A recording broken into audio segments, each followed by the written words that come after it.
यहाँ पे हमें अडेप्शन के बारे में बताया गया है एम्परर ज़ैद की नज़र से कि वो कैसा अडेप्ट करा, वो कैसा सीखा अपने पास्ट प्रॉब्लम से। और यहाँ पे सोल्जर्स के बारे में भी एक चीज़ अडेप्शन हो गई कि जैसे सोल्जर्स पहले ये ऑफर्स को रिफ्यूज कर फिर भी जा रहे थे, अब वो नहीं जा रहे, अब वो ऑर्डर्स को मान रहे हैं, अब वो जो भी एम्परर ज़ैद कह रहा है वो मान रहे हैं। और ये थोड़ी बहुत विक्ट्री इनको मिली कि जैसे इन्होंने हारित अल जुताहा, अल सहर अल कबीर, अजब अल नस्ल, इन सब चीज़ों को भी काउंटर करने में ये थोड़े बहुत सक्सेसफुल हो गए। जैसे इन्होंने बॉडीज के टावर को बर्न किया।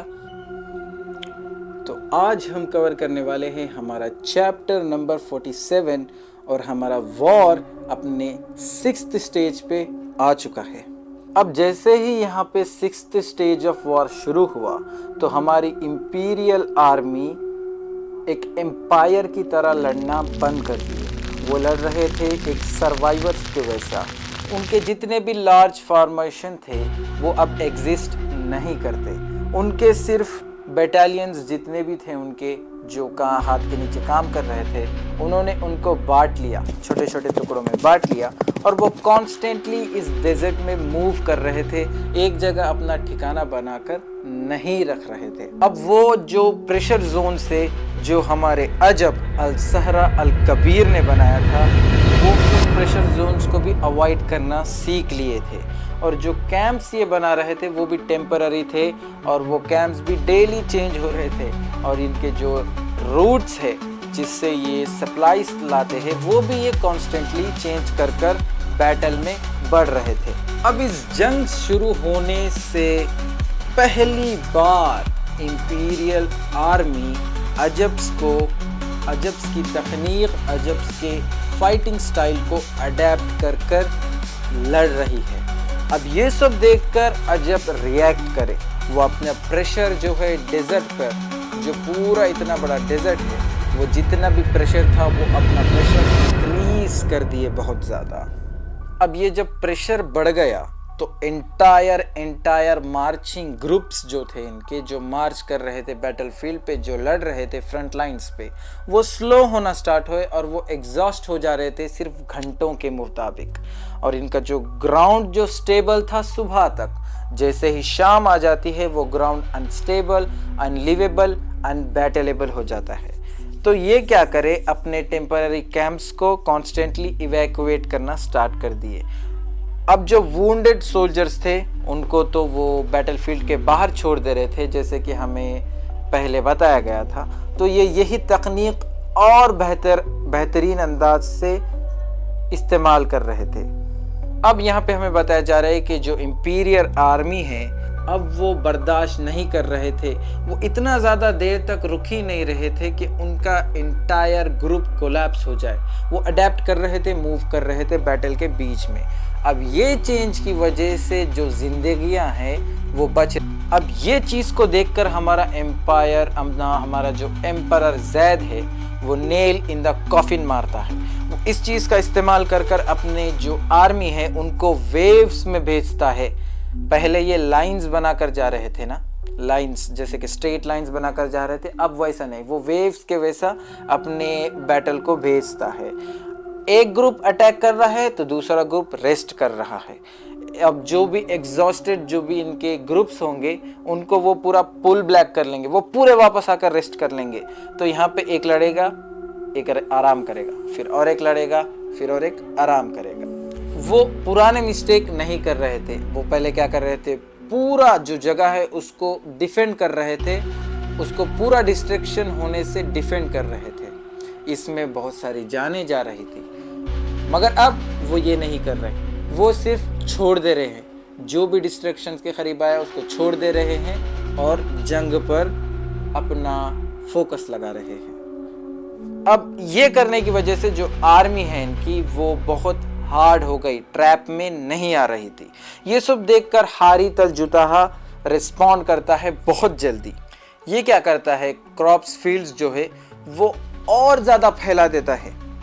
अब ये जब रात में अब ये फाइट नहीं कर सकते नॉर्मली, तो अपना जो हारित अल जुताहा क्या करता है, कॉर्प्स के जो फील्ड से, टावर से, वो रिट्रीटिंग रूट्स पे लगा देता है कि अगर वो एक बार अंदर आ गए तो उनको रिट्रीट करना ना मिले।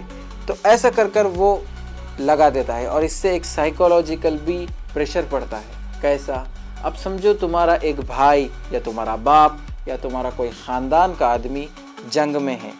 अब कैसा लगेगा उसको एक टावर, एक कॉर्प्स का टावर बनते हुए देख। तुम जब उनको देखोगे तो तुम्हें कैसा मालूमात होगा?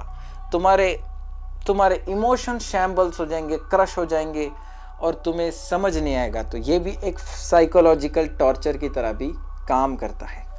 इसी को काउंटर करने के लिए हमारा एम्परर ज़ैद प्रिपेयर था। अब जैसे कि हमने प्रीवियस में बात किया था कि इसने इंटायर ग्रुप्स बनाए थे सिर्फ क्रॉप्स को जलाने के लिए, जो भी डेड बॉडीज थे उनको जलाने के लिए। तो ये कॉन्स्टेंटली काम करते रहते। अब ये लगा दिया तो ये जलाना स्टार्ट, जितने भी बॉडीज के टावर हैं उनको जलाना स्टार्ट। और हमें ये भी बताया जाता है कि कुछ सोल्जर्स तो वेपन्स, आर्मर्स से ज़्यादा ऑयल कैरी करते हैं जलाने के लिए, और कुछ सोल्जर्स तो सिर्फ पाथ क्लियर करने के लिए, सोल्जर्स के पाथ क्लियर करने के लिए ही बने हैं। अब ये सब करने की वजह से जो बैटल फील्ड है उस पे स्मोक और जला हुआ गोश्त की बदबू, जला हुआ मांस की बदबू बहुत ज़्यादा फैली हुई, फिर भी ये काम करता है। अब जितने भी ज़्यादा ये रूट्स थे जो अजब अपने मृत्यु जोन्स बना दिया था, मुर्दे के जोन्स बना दिया था, उनको कंप्लीटली डिस्ट्रॉय कर दिया गया। पहली बार ये जंग के सोल्जर्स जो है ये पुराने रूट्स को क्रॉस कर रहे हैं और जिंदा वापस आ रहे हैं इन सब की चीज़ों से। तो हमारी आर्मी, हमारा एम्परर ज़ैद जल्दी जल्दी अडेप्ट होकर वॉर कर रहा है। अब यहाँ पे जो सबसे ज़्यादा ग्रेटेस्ट डेंजर है वो अभी भी अखील अल अज़म है, क्योंकि उन्हें जो डेथ जोन्स बना रहा था वो सोल्जर्स को सेपरेट कर रहे थे और इंटायर यूनिट कोलैप्स हो जा रहे थे कोई स्क्रैच के बिना।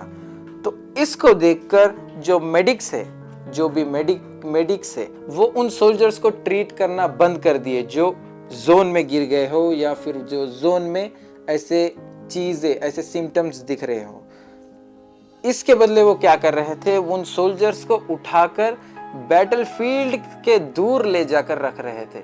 जो ये टेम्पररी सेफ जोन्स बनाए थे ये उनमें रख रहे थे।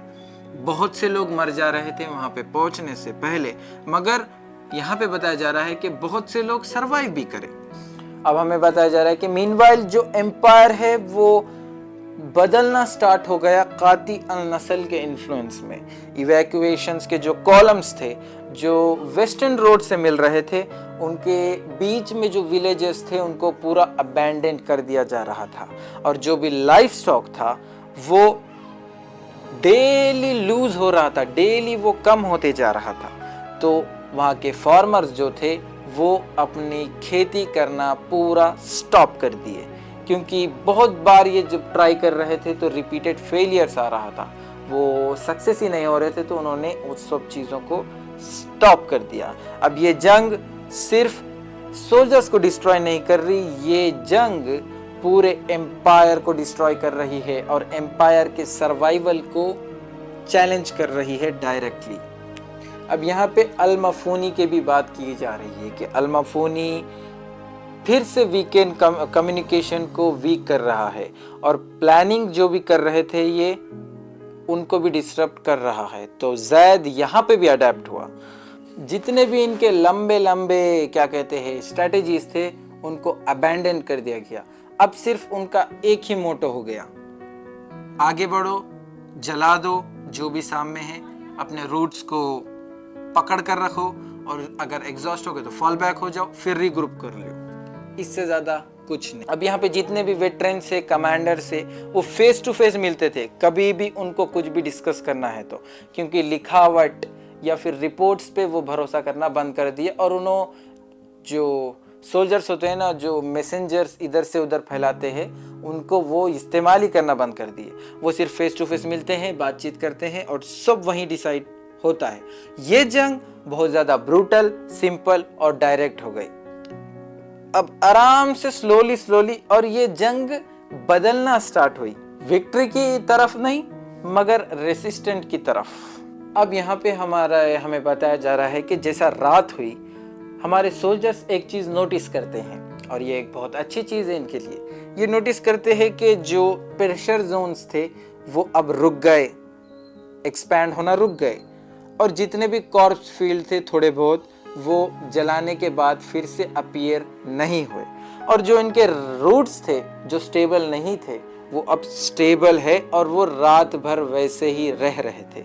और जो अजब से वो अभी भी एडवांस कर रहे हैं, मगर वो एक चीज रिकॉग्नाइज हो गए, वो फोर्स हो गए रिकॉग्नाइज करने के लिए कि हमें एम्पायर अब इनसे टक्कर में आ रहा है। तो इसी की वजह से वो अब फ्रीली कंज्यूम नहीं कर पा रहे हैं। पहले क्या होता था, वो सब चीजें डिस्ट्रॉय कर देते थे, वो सब चीज को मार देते थे, वो कॉर्प्सेस, लाइफ स्टॉक, औरतें, बच्चे, सबको फ्रीली वो सिर्फ कंज्यूम करते जा रहे थे। मगर अब ऐसा नहीं है, वो फोर्स हो रहे हैं एक्नॉलेज करने के एम्पायर भी अब मैटर करता है। अब यहाँ पे हमारा नैरेटर एक बात कहता है कि पहली बार ये जंग में होप, उम्मीद की किरण इस बैटलफील्ड पे कायम होती हुई नजर आ रही है।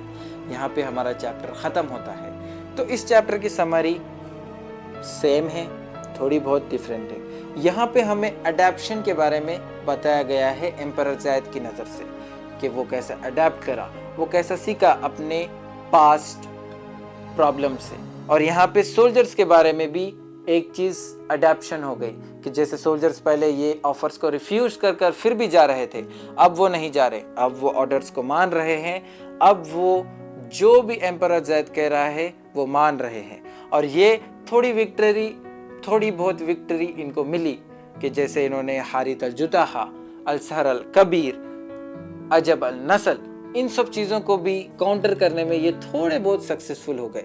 जैसे इन्होंने बॉडीज के टावर को बर्न किया, तो वो हमें आखिरी में बताया गया कि वो अभी अपीयर नहीं हो रहे जहाँ पे जला हुआ है, और इनके रूट्स जो थे वो रूट्स को संभाल ही नहीं सक रहे थे, मगर अब वो रूट्स को संभाल भी सक रहे हैं, वो रूट रात भर सरवाइव भी कर रहा है।